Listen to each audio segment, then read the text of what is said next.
There's a lot of times where I've been at parties and I've been shot at, you know, and it's not because of me personally, but there was a person at a party that somebody didn't appreciate or didn't want there, and bullets fly. It is their reality. They come from South Seattle and the east side of Tacoma, neighborhoods besieged with crime, gangs, and drugs. These young people believe they can do something about that. Growing up in this kind of environment and neighborhood, I've always wanted to see a positive change. What chance do they really have of making a difference? Put an ear to their hearts and see life through their eyes. Their sense of pride is inspirational. We can all learn something from them. I was going towards a really troublesome path. I told myself and I vowed to myself saying, I'm not going to be that. I'm going to be something better. I'm going to do my best to make some kind of change.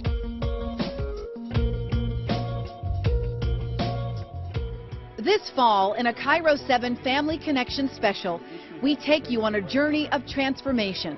For 9 months, we followed 2 groups of special young people who are learning to shed the shackles of their surroundings. There are kids out here gangbanging and doing this and doing that and shooting each other and drugs and prostitutes all over the place. All these issues that arise, and we generally stop there. They are deeply immersed in a comprehensive youth empowerment program that'll teach them to not only better themselves, but to become advocates of change in their neglected neighborhoods. Funding's being cut, buildings are being shut down. What's that mean for all the people who are connected to that? It is a journey that will culminate with a trip to our nation's capital, where they will present to their congressional leaders a recommendation for improving their underserved communities. It's finding something you want to change, like you want to change what's happening. All of you have started. You put your first foot forward by getting involved in this program. They were once disenfranchised youth, shunned by the mainstream. Now they are learning they can have a seat at the table and a voice that matters. Back a couple years ago, this area was definitely labeled as an area of danger. You didn't really want to mess with McKinley because there's a lot of Mexican gangs. Chino Celadon Perez knows this because he was recruited to join them when he was just 14 years old. McKinley Park on the east side of Tacoma was notorious for gang activity.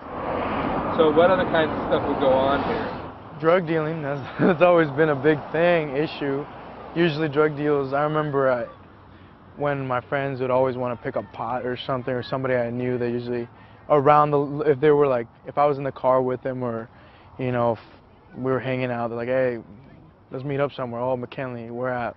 Chino says he never officially joined a gang. He was considered a trainee. I was on the tip of the blade of gangs. Like, I was, in a way, with gangs, I hung out with a lot of, you know, bad boys, and that's what my mom calls them, bad boys.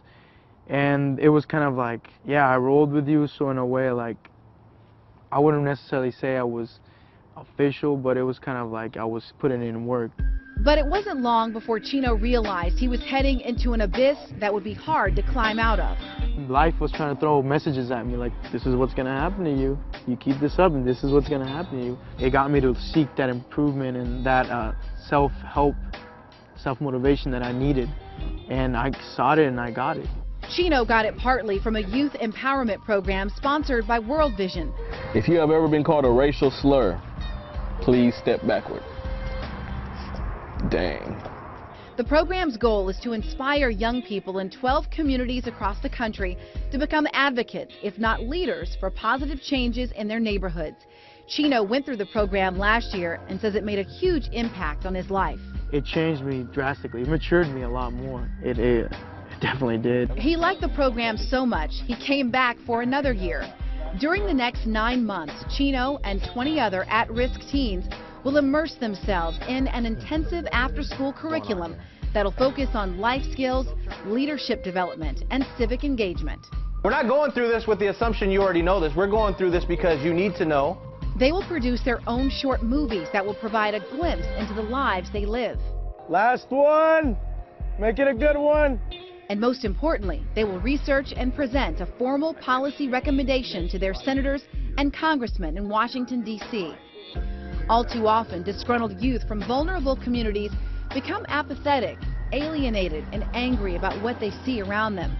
This program hopes to dislodge them from such complacency. I see a lot of my youth nowadays using a lot of drugs, a lot of illegal substances, being poverty, poverty getting them. I'm like, I feel bad, I was like, man, I have to, if someone doesn't speak up, who's going to speak up?